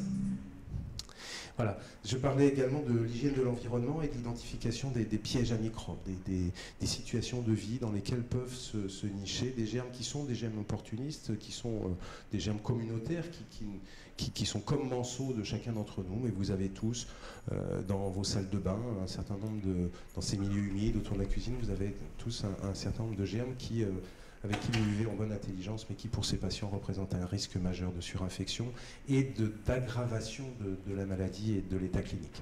Donc il est important dès le plus jeune âge de pouvoir aider les enfants à identifier ces sources. Donc là vous avez une simulation en 3D vectorielle d'un intérieur. Vous voyez, c'est un petit peu 70, c'est 70s un peu. Hein, voilà. Mais ça revient à la mode, oui. Donc là on va pouvoir se déplacer avec 2 niveaux de jeu. Un niveau pour les tout petits dans lequel il va chercher avec la souris les zones cliquables, et puis il devra à l'ouverture du pop-up indiquer si cet objet ou cette zone est safe ou non safe en quelque sorte. Est-ce qu'elle représente un risque potentiel de microbe ou pas. Après l'âge de la lecture ou en accompagnement par les parents, diapo, on ouvre dans ce mode-là, on ouvre un quiz, un pop-up avec un quiz, dans lequel on doit non seulement identifier, mais aussi qualifier le risque. Hein. Donc vous voyez là, le nounours en l'occurrence, bah oui c'est un piège parce qu'il contient des germes, c'est un piège car elle n'est pas gentille, ce n'est pas un piège ou c'est un piège car elle attire la poussière. Et donc il va falloir sélectionner là, les items de façon à remplir le questionnaire. Diapo. Alors on a d'autres pièces comme ça, on a la cuisine, enfin bon voilà. Et puis pour les ados adultes, vous voyez l'icône en haut à droite, on a fait le choix plutôt de la compétence, alors j'ose pas dire nutritionnelle parce qu'il y a des diététiciens dans la salle, mais voilà, de l'appréhension, de la reconnaissance, identification, reconnaissance et puis gestion de la charge lipidique. Donc on propose 2 types de repas, un type petit déjeuner, un modèle petit déjeuner ou un modèle repas midi ou soir, pour lequel, un petit peu comme dans le jeu précédent, on a les indicateurs donc caloriques, protéines, lipides, glucides, et puis pour chaque aliment, on a une fiche descriptive de la composition de ces aliments par rapport à ces 3 classes, et donc il s'agit de composer un menu équilibré en sachant que, un petit peu contrairement aux diabétiques, en ce qui concerne les patients atteints de mucoviscidose, ils doivent avoir un apport calorique qui est réputé devoir être de l'ordre de 2 fois et demi l'apport calorique recommandé pour un sujet sain. Donc ça change un petit peu la donne par rapport aux guidelines de la nutrition, avec bien évidemment une adaptation des thérapeutiques substitutives en fonction des graisses. Il y a eu plusieurs phases dans la conception thérapeutique de cette difficulté, de cette malabsorption des lipides. Il y a une trentaine ou une vingtaine d'années encore, on supprimait totalement les graisses de l'alimentation. Donc vous imaginez ces pauvres enfants à qui on interdisait de manger des frites, par exemple, c'était insupportable. Déjà ils étaient malades et en plus ils ne mangeaient pas de frites. Donc la vie devenait difficile. On a virer notre cutie en quelque sorte depuis une vingtaine d'années, et parce qu'on dispose de molécules synthétiques, d'extraits pancréatiques synthétiques de très grande qualité, de très grande efficacité, on accepte maintenant que ces enfants mangent des graisses, on leur demande seulement d'adapter la lipase pancréatique en fonction des graisses qu'ils absorbent. Donc on ne s'interdit pas de manger des frites, de manger de la pizza ou de manger du saumon bien gras ou du gratin dauphinois, à droite. Et puis il faut adapter tout ça. Alors on a plusieurs modes de jeu. On a un mode avec, j'allais dire, la figure imposée, c'est-à-dire un petit peu comme quand vous êtes invité chez des amis, puis il faut manger ce qu'il y a sur la table, et puis voilà. Et puis diapo, on en a un autre qui est en mode libre. Là, vous voyez, c'est un petit déjeuner. Alors vous remarquez la saucisse de Toulouse à gauche, quand même. J'ai pensé à vous, mais il y a aussi les cornflakes chers à nos amis d'outre-Manche. Voilà, donc soit on réadapte et on corrige en quelque sorte une base de départ, soit on compose tout à fait librement. Diapo. Voilà, quelques données chiffrées quand même sur cette plateforme Mucoplay. Elle est ouverte depuis mai, un peu plus d'1 an, mai 2011. Il y a plus de 1000 inscrits aujourd'hui, je rappelle qu'elle est totalement libre, gratuite. On a une fréquentation d'environ 50 visites jour. Alors pour les plus informaticiens d'entre vous, c'est 50 visites jour, c'est rien du tout. Hein, pour un forum ou un blog, on fait bien mieux. Je vous rappelle quand même que c'est une maladie qui touche 6000 personnes en France. C'est une maladie finalement assez rare. Hein. Donc on est assez content de nos 2200 visiteurs uniques par mois. Sont essentiellement des connexions francophones, mais pas seulement. Il y en a aussi des connexions d'outre-Atlantique, notamment avec un relais par le registre de cystic fibrosis, donc de mucoviscidose de Vancouver, au Canada. Diapo. Les joueurs, qui sont-ils? Vous voyez qu'à 35%, il s'agit de professionnels. Donc il y a aussi bien des professionnels de santé libéraux que des professionnels hospitaliers, toutes corporations confondues, qui travaillent au sein de ces centres de ressources et de compétences des mucoviscidoses. Une petite remarque sur la faible proportion d'enfants. On peut s'en étonner, il n'y a que 8%. En fait, je pense que au niveau des inscriptions adultes, on a des parents qui s'inscrivent en tant qu'adultes au lieu d'inscrire leur enfant. Donc on a une espèce de conjonction là, à la fois des patients adultes et puis des parents d'enfants qu'on retrouve dans les 57% d'adultes. Donc ça fausse un peu l'appréhension. Diapo. On a en fin de parcours de jeu, on propose aux gens de remplir un questionnaire à la fois sur l'interface, etc., mais surtout sur les contenus. C'est les colonnes de droite. La pertinence des contenus par rapport à leur vécu et puis leurs sentiments par rapport à l'intérêt global du jeu. Vous voyez qu'on a de quoi être tout à fait satisfait, puisque sur une échelle à 4 degrés, on est toujours supérieur à 3 très largement. Diapo. Les développements immédiats, enfin un passé récent et puis un futur que j'espère proche.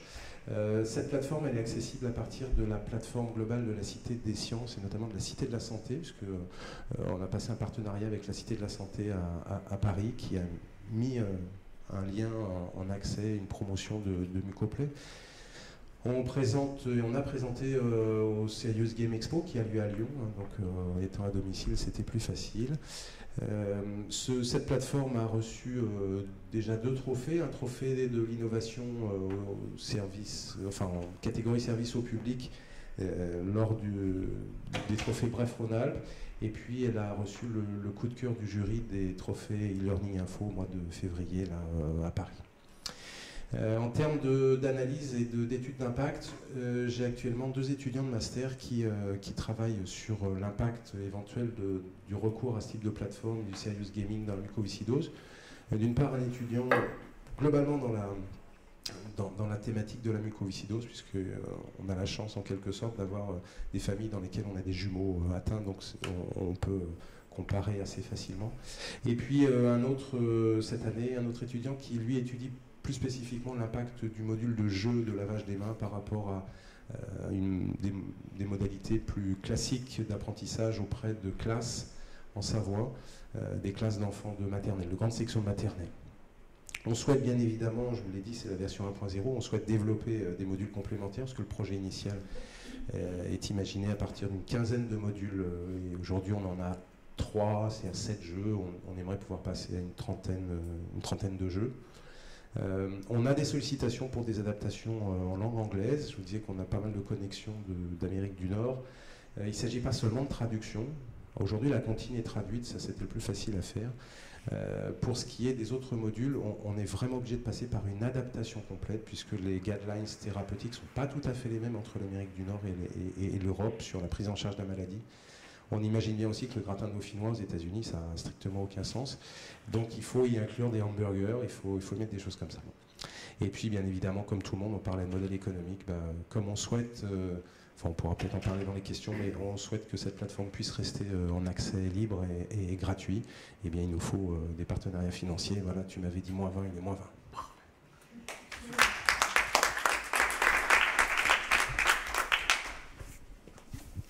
Merci. Est-ce qu'il y a des questions? Alors moi j'étais en train de... Ah, pardon. Est-ce que vous envisagez de développer ce jeu pour d'autres pathologies justement, comme le diabète? Alors, il y a 2 niveaux de réponse. Un premier temps, c'est que dans le cadre de la mucoviscidose, j'ai dit il y a des troubles qui siègent sur le pancréas. Et le pancréas a cette particularité d'être une glande mixte, exocrine et endocrine. Donc là, on s'intéresse juste à la partie exocrine, c'est-à-dire la gestion des graisses, la digestion des graisses. 60% des patients développent un diabète, mais un diabète de type 1, hein, donc un diabète insulinodépendant. Et donc, bien évidemment, une des évolutions naturelles du jeu, c'est de compléter les compteurs calories, glucides, lipides par quelque chose de plus fin concernant les glucides, les sucres rapides, la gestion des sucres lents, les index glycémiques, etc. Hein, donc, premier niveau de réponse. Deuxième niveau de réponse, l'originalité de Mucoplay dans le paysage du serious gaming, c'est d'une part, on ne s'appuie pas du tout sur l'architecture type SimCity, qu'on peut voir un petit peu partout, qui devient maintenant presque has-been, je dirais. On a une multiplicité de supports. Là, si vous êtes expert, on est développé sous moteur Unity. Et la plateforme LMS sur laquelle on est hébergé nous permet d'intégrer tout type de contenu, tout type de médias. Donc c'est pour ça qu'on s'autorise à la fois à inclure du contenu de type infographie 3D, mais aussi du contenu vidéo et du contenu audio. Et voilà. Donc on a, je ne vais pas montrer aussi, mais on a ce qu'on appelle le grenier du savoir, c'est-à-dire qu'on a des onglets sur lesquels on peut aller cliquer, et donc on se retrouve dans un grenier, et là on va cliquer sur un poste de télé ou sur un poste de radio, et on fait remonter des documents, c'est essentiellement pour les professionnels, je l'avoue. Donc cette architecture, cette conception-là multimédia, en quelque sorte, multi-support, elle peut tout à fait être transposée sur d'autres pathologies. Alors, il y a déjà beaucoup de monde sur le diabète. Hein, il y a déjà beaucoup de ressources en serious gaming autour du diabète. Donc, on va le développer dans le cadre de la mucoviscidose, mais je ne sais pas si on ira jusqu'au bout. Bon, c'est un côté compétition qui ne me plaît pas trop. En revanche, on imagine de pouvoir développer pour les pathologies respiratoires chroniques, parce que c'est mon cœur de passion. Et donc là, en direction des BPCO, par exemple, on a aussi un projet qui est en train de mûrir, avec une limite pour l'instant. Bon, et j'espère que des manifestations comme celle-ci me donneront l'opportunité de franchir cette limite. C'est qu'on souhaiterait, dans ce qu'on appelle le gameplay, c'est-à-dire l'interface homme-machine au moment du jeu, ne pas être restreint à l'utilisation de la souris, mais pouvoir passer par une commande de la souris par le souffle des patients, parce que c'est quand même ça qui est déterminant pour eux. Et là, aujourd'hui, techniquement, enfin, moi je ne suis pas du tout ingénieur de ça, mais techniquement, ça nous pose des problèmes. Donc c'est une des limites qu'aujourd'hui, on a un peu du mal à franchir. Mais si on arrive à franchir cette limite, alors oui, on va ouvrir et proposer en direction d'autres publics, avec quand même, parce que c'est l'idée de départ, cette idée de... moi, je n'ai rien à vendre à mes patients. Je suis là pour les accompagner, pour les aider si besoin, les bousculer quand il faut, les supporter souvent, etc. Donc, ça doit rester collaboratif au niveau de la conception. Et je pense que si d'autres jeux de ce type sont développés par nous, ce sera toujours pour tous les publics concernés par. C'est-à-dire qu'à chaque fois, il y aura les espaces professionnels et les espaces patients. Ça me paraît important d'avancer ensemble là-dessus. Moi, c'est pas moi l'animateur. Hein, bon. Vous en avez pour combien de temps, vous, à peu près? Je peux aller très vite, ça pose pas de problème. On dit une vingtaine de vies, on vous garde 20 minutes, on dit moins 5. Une question? On leur laisse une question. C'était juste une question par rapport à la sécurité, justement. Si j'ai bien compris, le logiciel est libre au niveau de la Cité des Sciences, mais ce qui m'inquiète toujours, si vous voulez, quand je pense aux patients, c'est leur sécurité par rapport à d'autres qui peuvent savoir, qui consultent des sites comme ça et qui, malheureusement, n'ont pas les mêmes intentions louables que celles que vous pouvez avoir. Et ce type de sécurité passive, je dirais, comment vous l'avez pris en compte? Alors, il y a deux choses. Le fait qu'on consulte, si vous voulez, on est régulièrement. On ne rentre pas, contrairement au produit précédent, on ne rentre aucune donnée du patient. La seule donnée qui rentre au moment du jeu nutritionnel, c'est la dose de lipase pancréatique habituelle qu'il prend. C'est la seule donnée qu'il rend. De toute façon, on n'a pas trop le choix en posologie. Il y a 2 posologies, il y a 2 dosages, donc ça fait 4 choix, 4 possibilités. Donc il dit dans quelle catégorie de posologie il est, ce qui nous permet, nous, d'activer le moteur et de redéplacer les curseurs en fonction. Il s'identifie au départ? Alors au départ, il se crée un compte sur la plateforme.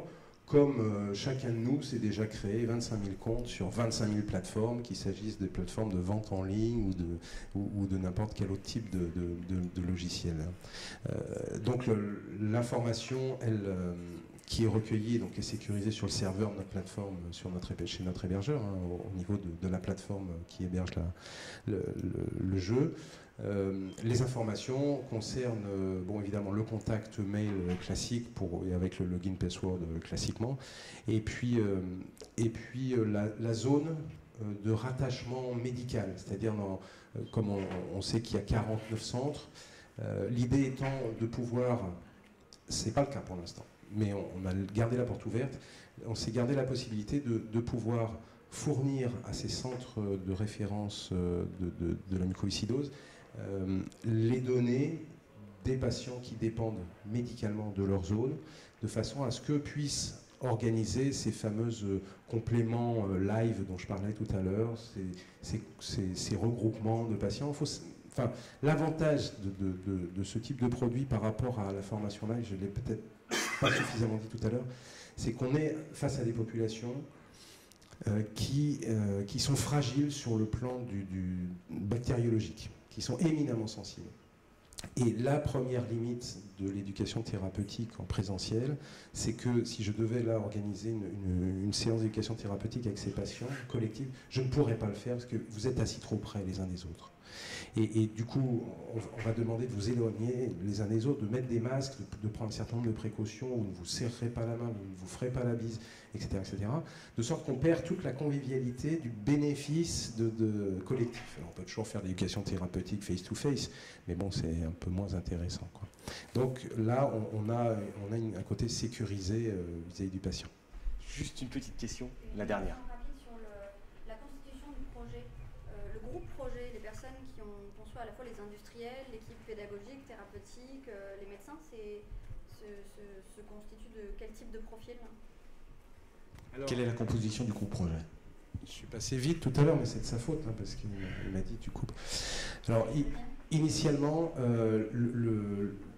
l'initiateur, l'embryon du projet, il vient de professionnels de santé qui ont en charge des patients atteints de mucoviscidose.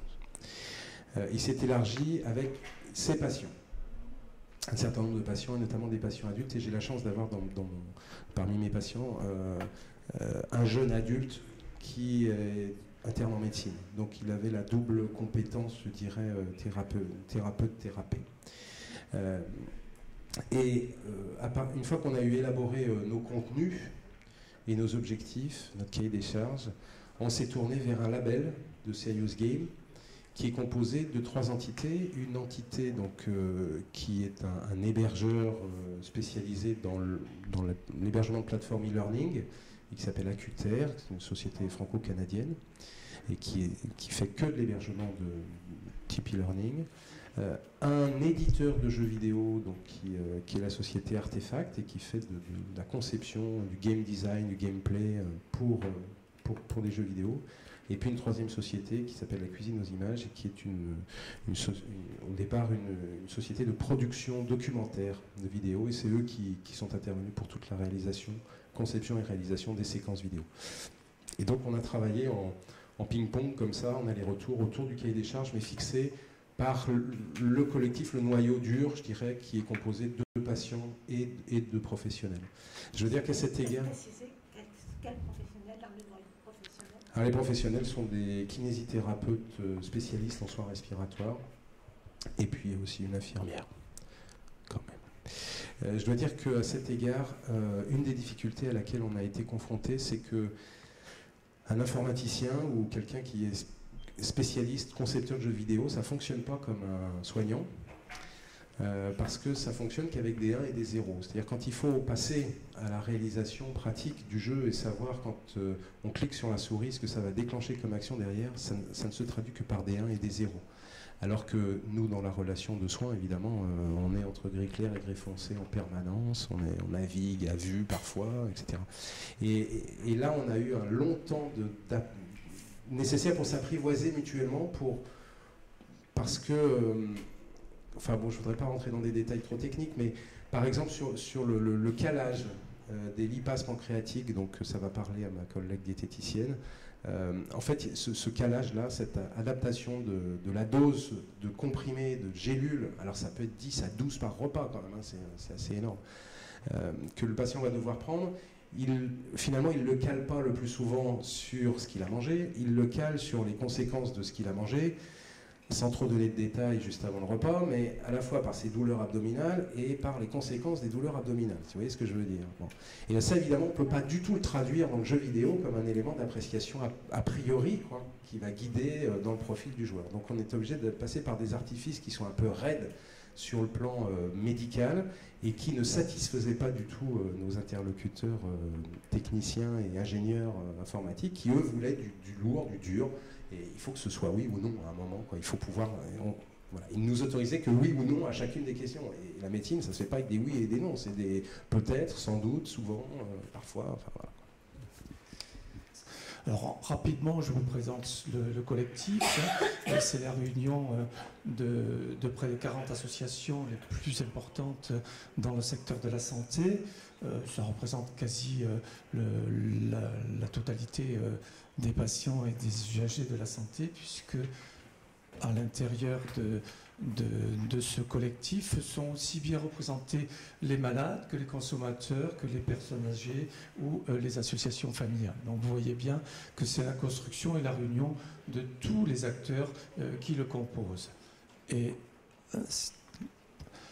je vous ai mis un peu les logos de toutes ces associations. C'est pas exhaustif puisque ça vient tous les jours et tous les jours on en a d'autres, mais bon, on essaie de pas non plus trop augmenter puisque maintenant c'est un effet d'attraction le 6, hein, puisque nous représentons à l'intérieur du système de santé les patients, ce qui fait qu'il y a quand même des égos qui se développent aussi là comme partout et que certains sont bien contents d'avoir une étiquette représentant des patients officiels, ce que nous ne réclamons pas. Hein. Nous sommes un des acteurs parmi les acteurs patients, mais nous ne revendiquons pas le monopole de la représentation des patients. Nos buts principaux sont ceux d'informer, de former, d'observer aussi toute cette information du système social et de participer justement à son élaboration. Donc nous sommes présents officiellement dans toutes les structures depuis 2005, aussi bien au ministère, donc avec toutes les différentes constructions qu'il peut y avoir, à la Haute Autorité de Santé, bien sûr, et à peu près dans tous les rouages. La seule difficulté qu'on a, c'est que nous devons parler en tant que patient, hein, et pas toujours en porteur de la pathologie. Et ça, c'est un gros problème chez la plupart des patients représentants. Ils ont une certaine tendance à monopoliser le débat sur leur pathologie et en plus sur leur propre personne, quelquefois. Donc, notre but, c'est de les former justement pour qu'ils interviennent en tant que patients pour le bénéfice de tous. Hein. Ça, c'est pas gagné. Alors, une dernière rapide pour vous montrer un petit peu les évolutions. La création est informelle à partir de 1996. Hein. À l'origine, il y a des patients, justement, les associations familiales et les consommateurs sont les trois principaux avec 7-8 associations et puis les développements plus ou moins rapides qui a été surtout initié par le président actuel de la mutualité française, Monsieur Cagnard, qui a toujours été quelqu'un qui a fait des écrits pro-patient. Hein. Il est très humaniste et ça se ressent dans tout ce qu'il fait. C'est pas un mal qu'il soit à la place où il est parce que son prédécesseur n'était pas tout à fait dans la même optique. Hein. Et depuis 2004, on nous a demandé de nous structurer, hein, pour pouvoir siéger à l'intérieur des CBAM et à la CNAM. Hein. Et puis, à partir de là, ça a donné une audience très politique et on essaie justement de la pérenniser.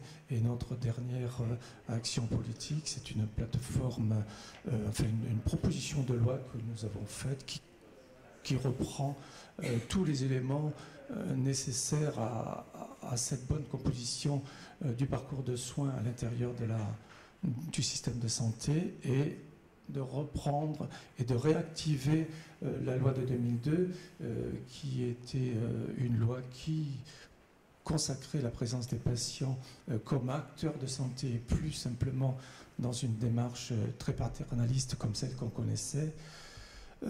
Je vous invite à aller la voir parce que ça nous concerne tous, au-delà de chaque profession des uns et des autres. Nous sommes tous des patients potentiels ou des usagers à plus ou moins long terme du système.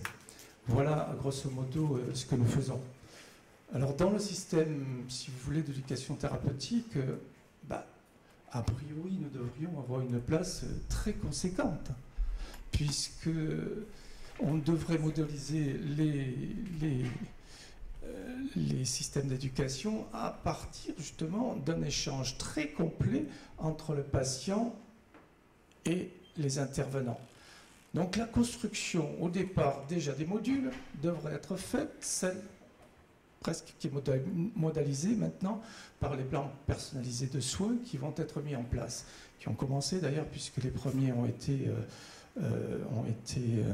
divulgués mi-juin, pour autant que je me rappelle. C'est cette première demande qui est celle des patients, c'est la communication, c'est vraiment la compréhension de la maladie, parce que c'est très abrupt, la façon dont ça nous arrive, et quelquefois on décrit une maladie sans que pour autant on arrive à comprendre que le phénomène qu'on nous a décrit est le nôtre. Donc ça complique la chose, et puis ça la complique d'autant plus que le temps des professionnels de santé est compté, et que quelquefois les explications ne sont pas à la hauteur des enjeux de ce côté et des attentes des patients. Alors, ça, malheureusement, on voit beaucoup d'expériences d'éducation thérapeutique et ça se développe depuis 2 ans, puisque tout le monde a l'air de s'être aperçu qu'il y avait des enveloppes à hauteur de 80 millions d'euros qui étaient dédiées, mais qui étaient pas très visible, mais depuis la loi HPST et la vision qu'on a eue et les différents rapports qui sont ressortis, en particulier ceux de notre président Christian Saout, qui a fait un gros travail là-dessus avec d'autres, on a effectivement vu émerger ces systèmes d'éducation et toutes ces prises en charge. Quelle est notre place là-dedans ? Je me le demande toujours.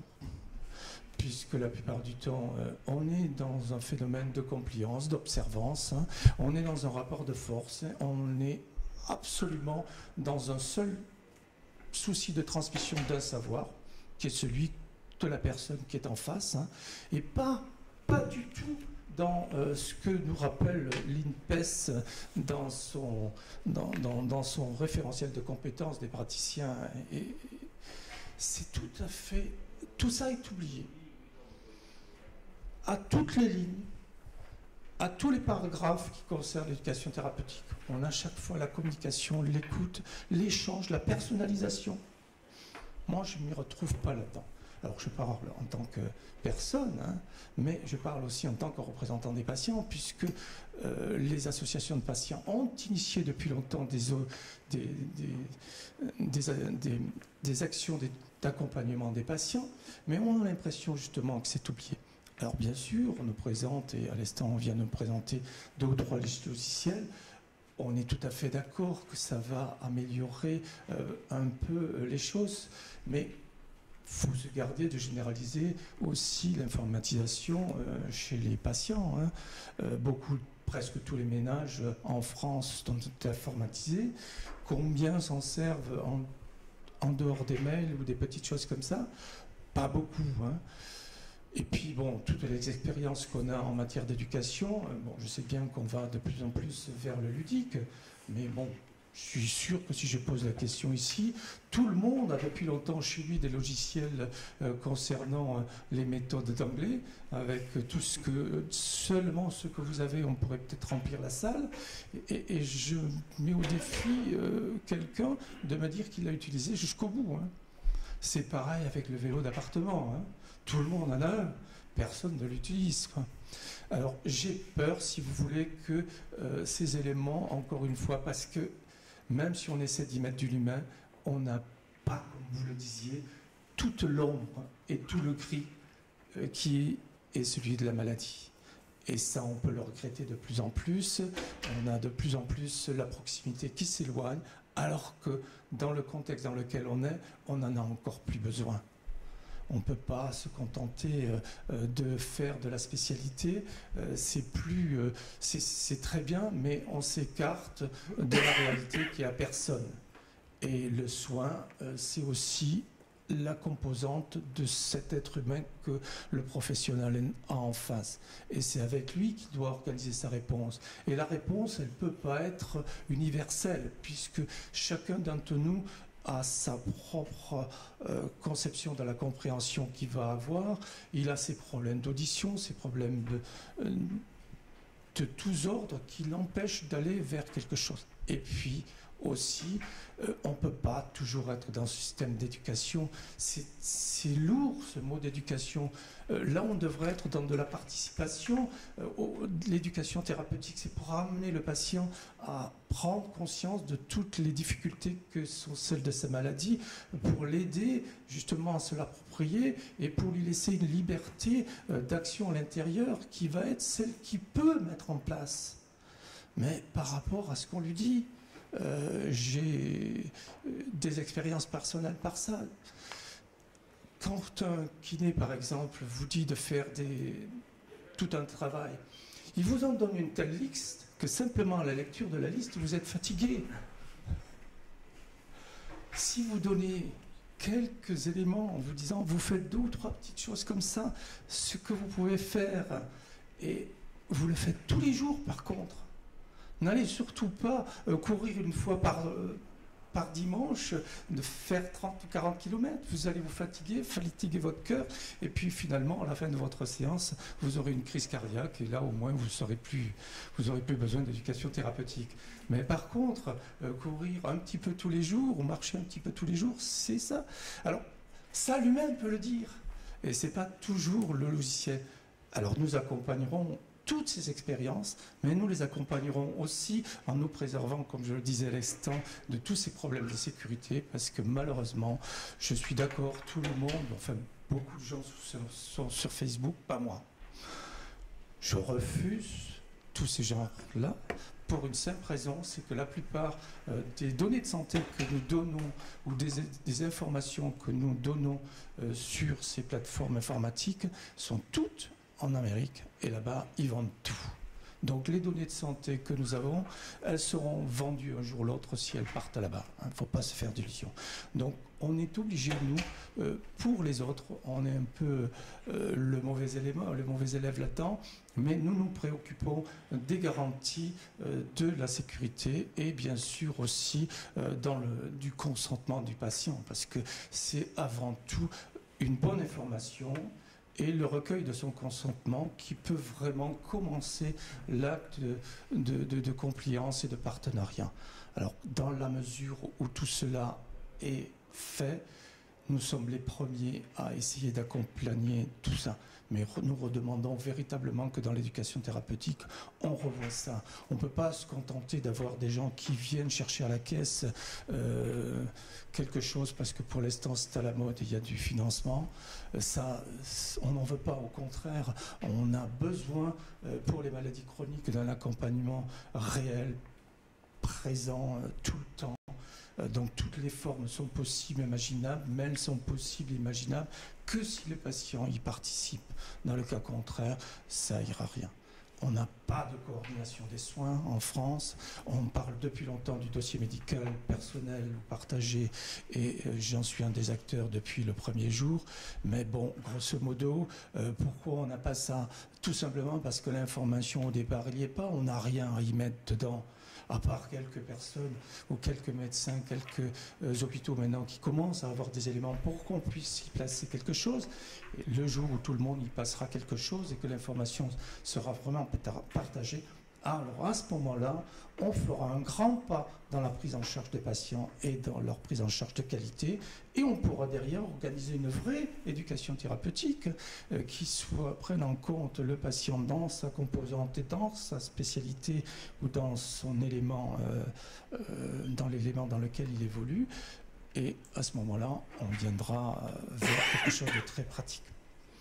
Voilà, je suis à votre disposition. J'essaie de ne pas être trop long, puisque théoriquement, à 13h, on devrait... Merci d'avoir replacé le patient au centre des débats. C'est vrai que je suis, même moi, en tant que professionnel de santé, je me pose beaucoup de questions, notamment avec... peut-on demander à un patient du 1er janvier au 31 décembre de remplir sur une tablette ce qu'il a mangé? Je crois que les objectifs, il ne faut pas se tromper d'objectifs. Je pense que l'éducation thérapeutique, tous les outils qui ont été montés, c'est avant toute chose pour faire monter le patient en compétence et ses aidants. Et qu'après, il y a un moment, il faut savoir lâcher prise. Le patient rentre de nouveau. Il faut être capable d'avoir ces niveaux différents que moi je traduis par le disease et le case management. Et le patient passe par ces différentes étapes et on doit être capable de pouvoir l'accompagner tout au long de sa vie de patient chronique. Une question, oui. C'est plutôt une remarque, une question.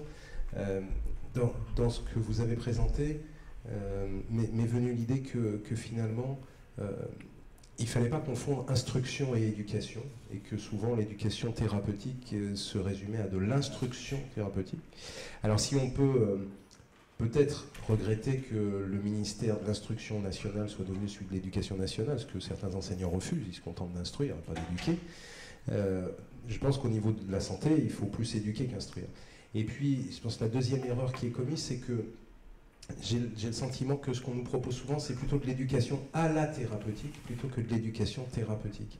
Quand on dit éducation thérapeutique, ça veut dire qu'il y a une vertu, pas de guérison, mais de soin à l'éducation. Elle agit comme un médicament, une nouvelle molécule qui a une vertu de soin. Quand on fait de l'éducation à la thérapeutique, on se contente de transférer du savoir et on ne prend pas en compte l'ambition et le projet de vie du patient, quoi. Alors, on est quand même, faut pas tirer sur les ambulances, préserver quand même ceux qui sont le plus empathiques parmi les professionnels de santé. Je crois qu'on est maintenant un certain nombre de professionnels de santé à avoir fait ce constat, à ne pas se retrouver forcément, c'est ce que tu disais à l'instant, à ne pas se retrouver dans la consigne, dans la liste interminable de ce qu'il faut faire pour aller bien. Souvent d'ailleurs on n'en est même pas sûr. Hein. Donc on est un certain nombre, je crois, à être plus humble maintenant par rapport à ça et à écouter, à ouvrir grand nos oreilles. Là, Lao-Tzu disait, on a 2 oreilles pour une bouche, c'est pour écouter 2 fois plus qu'on parle. On est, je crois, de plus en plus nombreux professionnels de santé à écouter nos patients et essayer de comprendre où ils veulent aller. Parce que si la médecine a donné depuis quelques années, on donne toujours des années à la vie, de plus en plus dans tous les secteurs de la pathologie, je le montrais tout à l'heure avec la mucoviscidose, on se pose maintenant la question de donner de la vie à ces années. C'est pourquoi faire, quoi. Hein, et voilà. Et qu'est-ce qu'on fait de ces années supplémentaires de vie qu'on a, quoi. Comment on les remplit, comment on les occupe, comment... Bon, voilà. Alors, soyez pas trop sévères non plus avec ceux qui vous sont le plus acquis, je dirais, parce que c'est difficile pour nous aussi. Je suis bien obligé, si vous voulez, de montrer la vraie réalité et l'ensemble. Mais croyez-moi, c'est pour ça que je reste complètement optimiste. Je suis souvent, je siège dans différentes commissions à la Haute Autorité de Santé et je vois là un panel de gens qui sont à 100 lumières de ce qui se passe ailleurs, parce qu'ils sont justement dans cette empathie, dans la réflexion commune pour essayer d'avancer.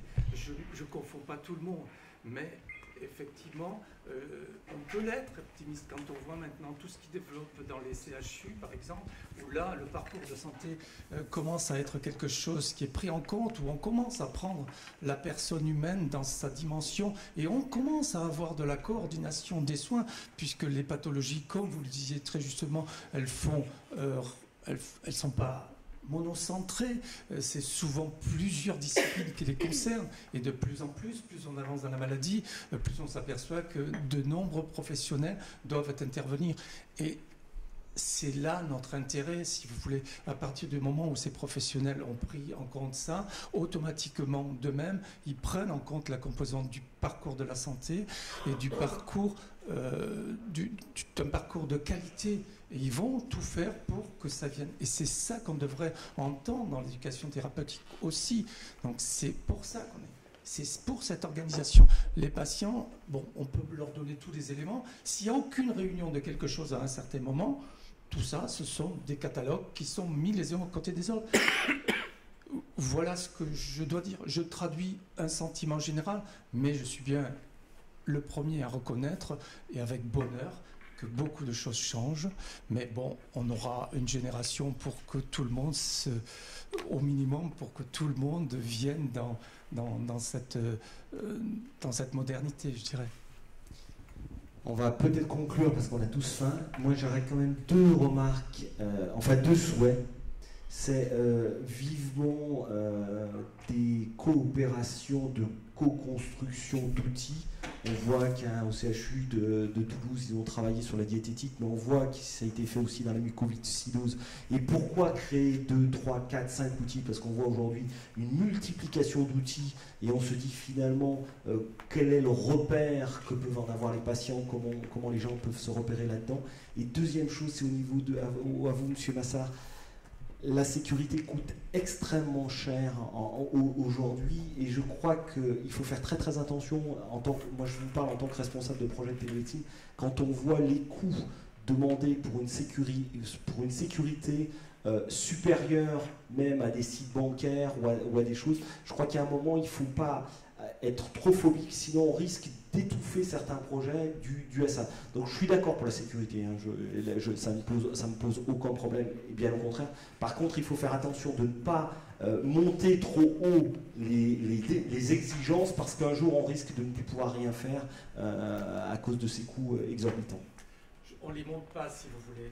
Nous sommes des représentants des patients, nous sommes obligés de les rappeler. Oui. Mais après, chacun a la liberté de faire ce qu'il veut. Donc s'il veut utiliser son iPhone pour avoir un suivi quelconque sans aucune sécurité, c'est de son ressort personnel. Mais il y a eu l'affaire Mediator dans le médicament, on est à peu près certain, et la semaine dernière, il y a 15 jours, oui, il y a 15 jours, hein, il y a tout un système de santé d'un hôpital qui a été piraté complètement.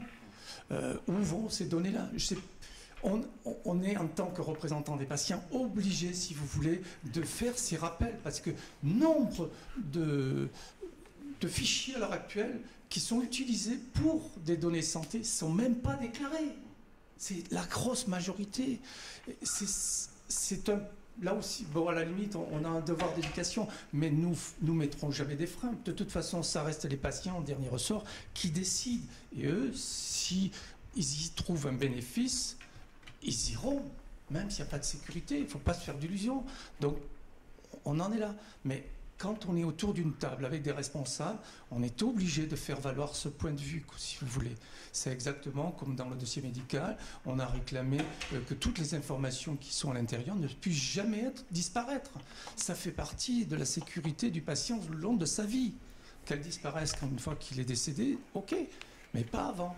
Donc on n'a pas cette phobie, soyez-en certains, mais on les rappelle pour que le minimum soit fait, qu'on mette déjà, qu'on fasse les déclarations de tous ces logiciels qui sont utilisés par les professionnels de santé ou par d'autres.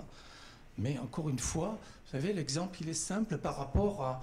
On a beaucoup de sociétés qui sont sud-américaines ou même nord-américaines qui jouent sur la génétique pour l'instant pour demander aux parents, pour leur proposer des logiciels de paternité. Hein. Alors ils ont une réponse assez rapide, mais ils envoient des échantillons de leur sang au fin fond du monde, on leur dit oui ou non, on leur répond, mais tout le reste il est gardé. Et vous pouvez à peu près être certain que toute cette carte de génétique sera utilisée un jour ou l'autre. Les banquiers, les assureurs, ils ont besoin de ces informations. Ils sont prêts à les payer très cher pour écarter tous les gens qui seront potentiellement malades. Et ça, on n'est plus dans la solidarité, on n'est plus dans l'humain. Et Dieu merci, comme vous le disiez très justement, il y a beaucoup de gens qui le rappellent. Il n'y a pas très longtemps, un professeur de pneumologie de Montpellier a fait une tribune sur la médecine humaine sur le monde, et il n'est pas le seul, il y en a d'autres qui l'ont fait, et je crois que c'est ce discours qu'il faut aussi remettre à jour, parce que l'informatique et les techniques dans lesquelles on s'enferme sont en train de faire disparaître ça. Malheureusement, la médecine, elle passe par là, et c'est une des grosses composantes. Donc on n'est encore une fois pas fermé, mais il faut quand même un minimum de règles.